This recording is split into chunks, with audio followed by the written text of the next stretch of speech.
Hi, everyone. Welcome to our time here together.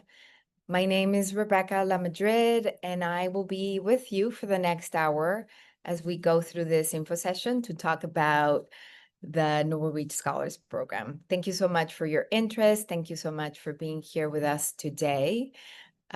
Really excited to have so many of you here. Over the next hour, I'm going to walk you through all about the program. We're going to talk about how it works. We're going to talk about how you can be a part of it. And I'm excited to share it with you. So next slide, please. So let's go over where we're going to be covering. So I'm going to share more about the NobleReach Foundation and our work, our mission.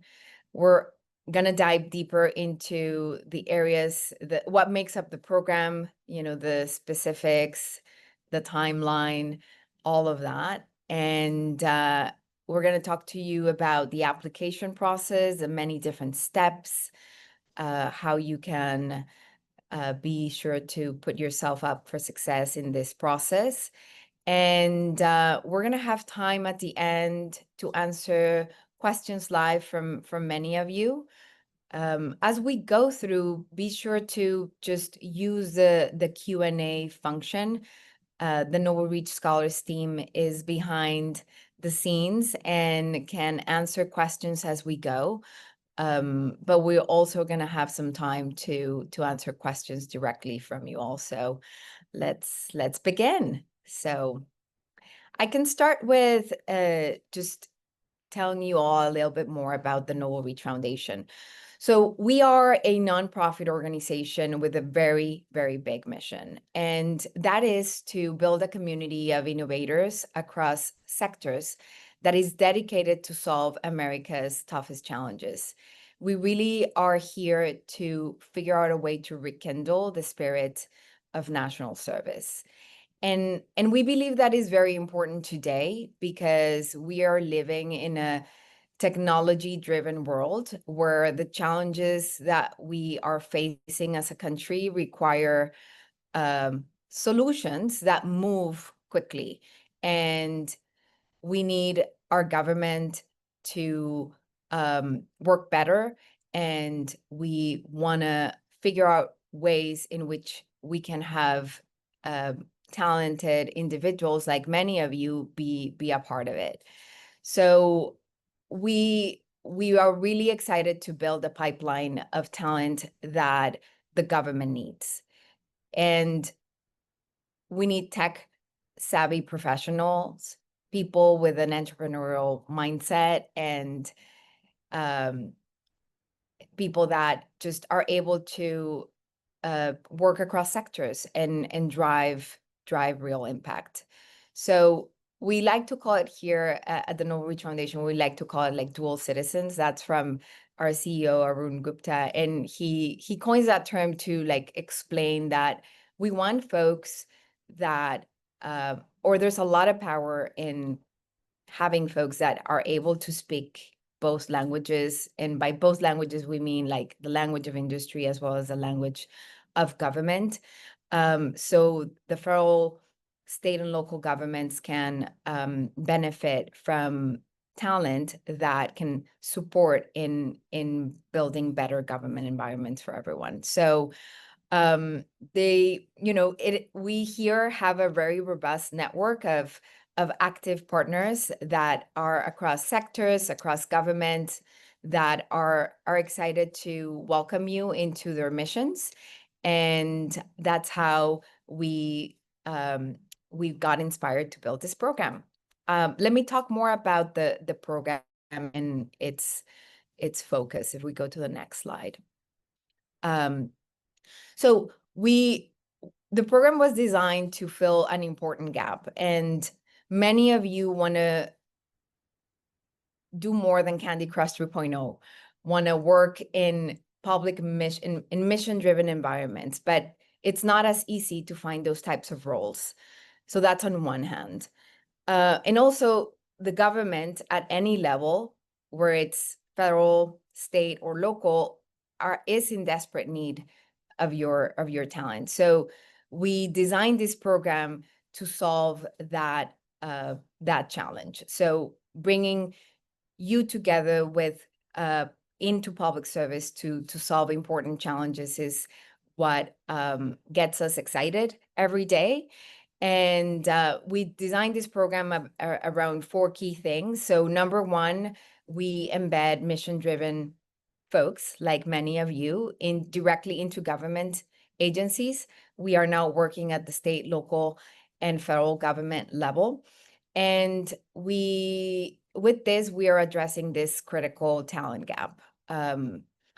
Folks that have STEM and business expertise are come together to figure out different ways to support government challenges. And there's a lot of scale of impact in these challenges, and we find that it's very rewarding to see a great match where you're able to do work that inspires you, and you're able to as well serve your country.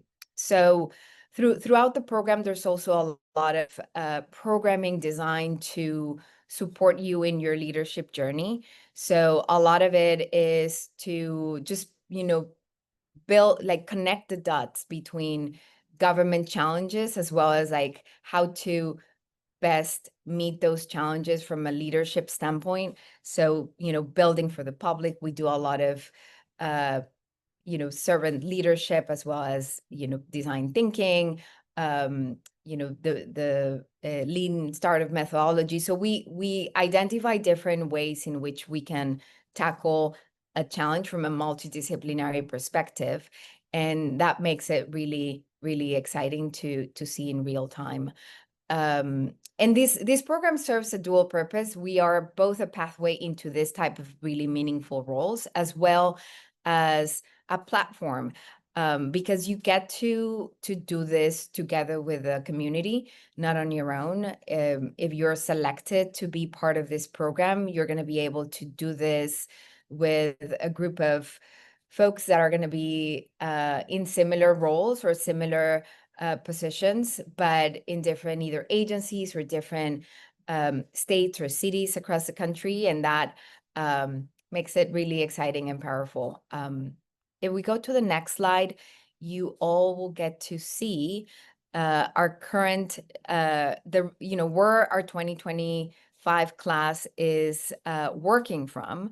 So we have nationwide reach. This class, we have folks at the state, local, and federal government level, as well as mission-driven industry. And we have folks that are, working from the city of Seattle to the city of Pittsburgh, from California all the way to Miami.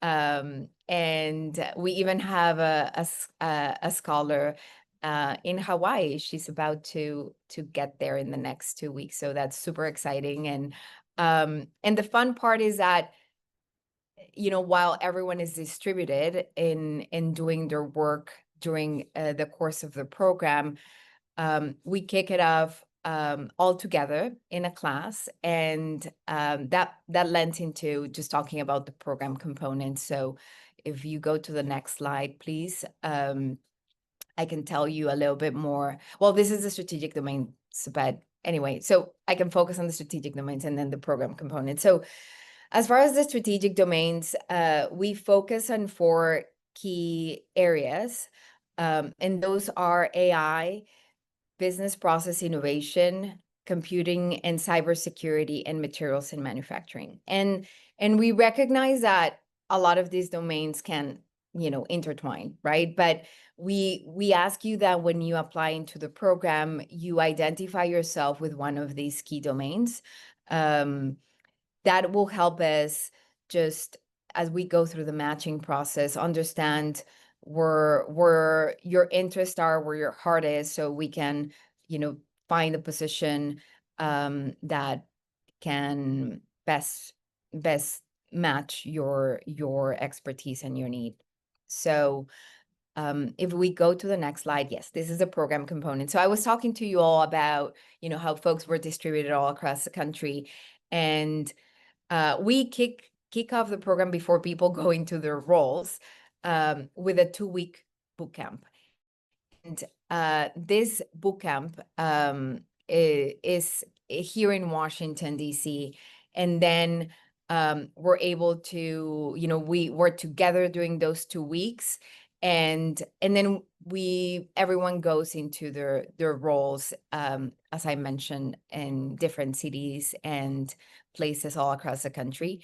To be part of the program, you will get a role in public service. It's a fully compensated role with a duration of a minimum of 1 year. There's some roles that are longer than that, but at a minimum is 1 year. I always get the question of like, what is the average salary for that? So I should just answer that now, or you can put it in the Q&A and the team can answer it directly as well. But typically the roles are somewhere between $70,000 to $90,000 with benefits. And those roles are for a minimum, as I mentioned, of 1 year. And the extension of that year, it's dependent on either the circumstances of the host organization. So that tends to vary a lot. On top of that role, you also get a one-time stipend of $18,000 that is given to you prior to service. It's given to you during the boot camp, prior to the boot camp, and that is for you to be able to cover program expenses.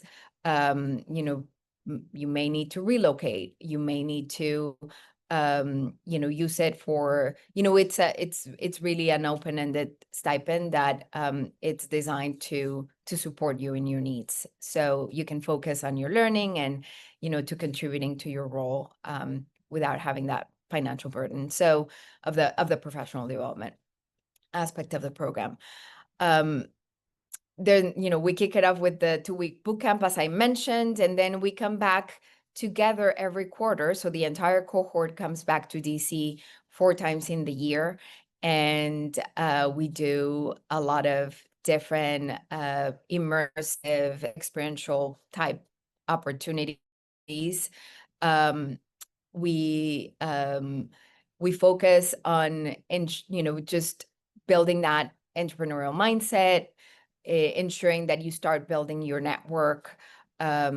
As I mentioned, just like connecting the dots of what it means to drive change in these types of environments sometimes is not as easy, or it sometimes requires some tips and tricks, and you get to learn from folks that have done it before. So a lot of the people that we present to you all during our sessions and our programming are these dual citizens, these folks that can speak the language of industry, the language of government, and are that can tell us their stories of how they've done the work, what has worked, what doesn't, and also share and even though the work is really hard, it's quite meaningful. So you get to hear from many of them in a small environment where you get to interact with them, and that's fun and very powerful.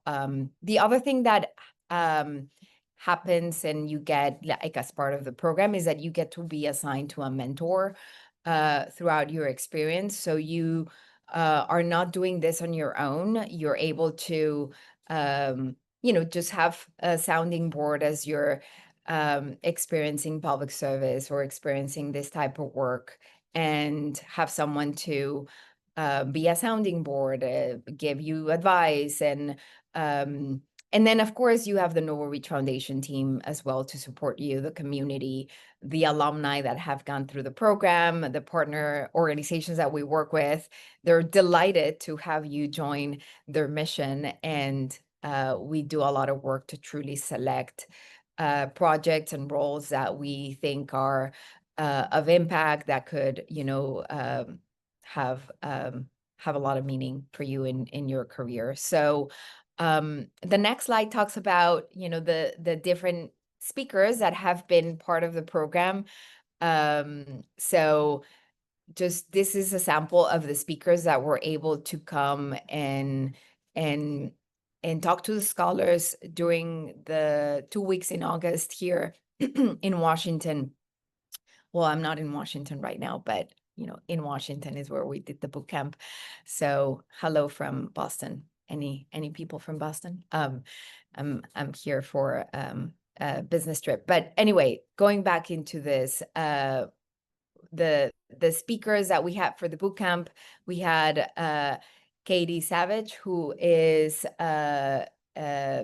leading the tech portfolio for Governor Moore at the state of Maryland, come and talk to our scholars. We had Secretary Gates speak to our scholars. Paul Nakasone was a fantastic speaker that was able to walk us through his journey into public service and his leadership. A lot of great anecdotes. It was a great session. We also got to hear from current administration officials, like we were able to hear from Dr. Kratsios. We were able to meet him at the Office of Science and Technology at the White House, as well as the director of OPM, Scott Cooper.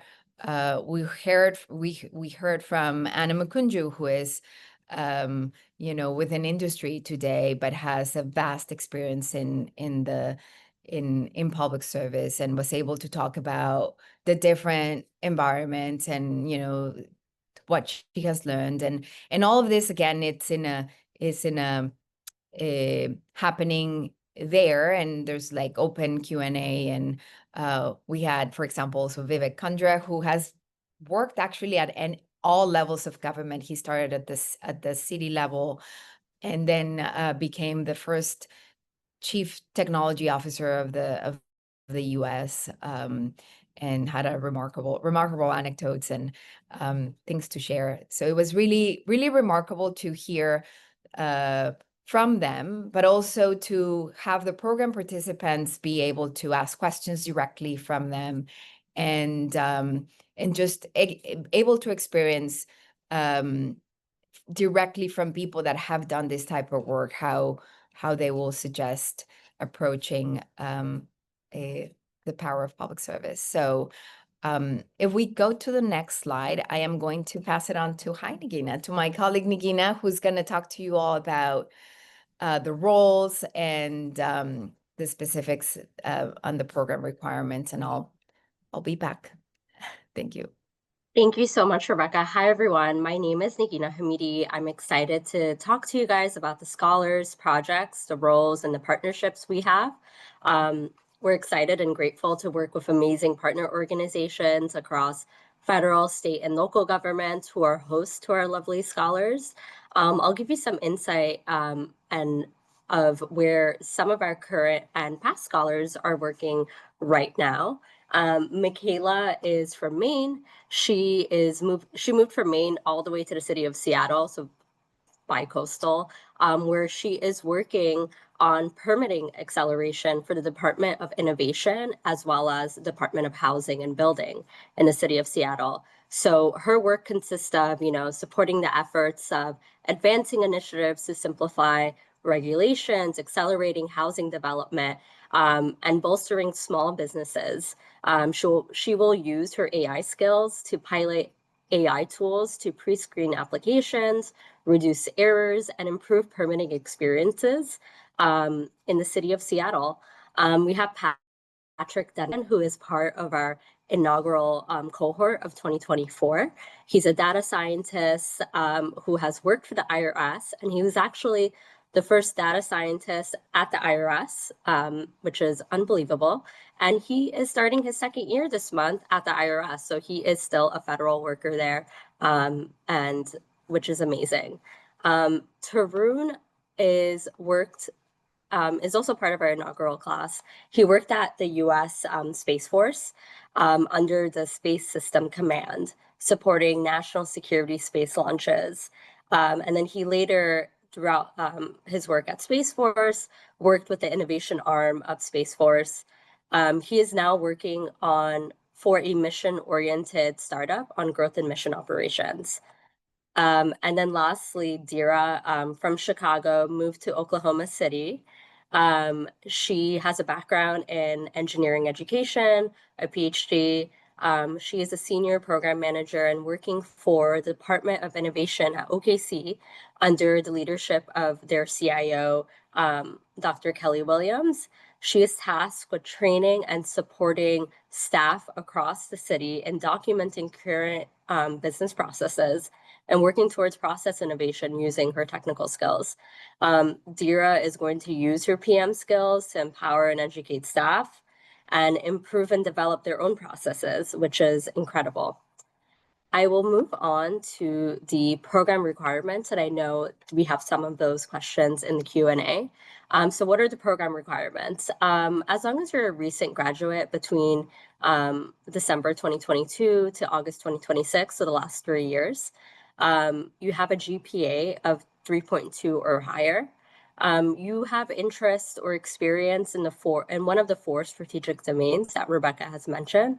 So AI, computing and cybersecurity, materials and manufacturing, business process innovation, and work authorization or U.S. citizenship. So you're able to work in the U.S. without employment sponsorship or being a U.S. citizen. What are the application requirements? Applications open today, so you could take a look. That consists of your most up-to-date resume, transcript from your current or most recent degree program, professional recommendations, as well as essay responses. The application consists of short essay responses to demonstrate and highlight your interest in the strategic domains and public service. So be sure to check those out. What is the timeline? How does this process look like? As I mentioned, applications have opened today and they will close on December 10th. After rescreen and review the applications, you may progress to the interview section of the application process where we screen for finalists. So that's between January to March. March, we select finalists who would be part of our talent pool. If you're a part of our talent pool, we will send you out for matching with our partner organization. So, Sally, you would be her profile really matches well with a, cybersecurity specialist needed at the city of Pittsburgh.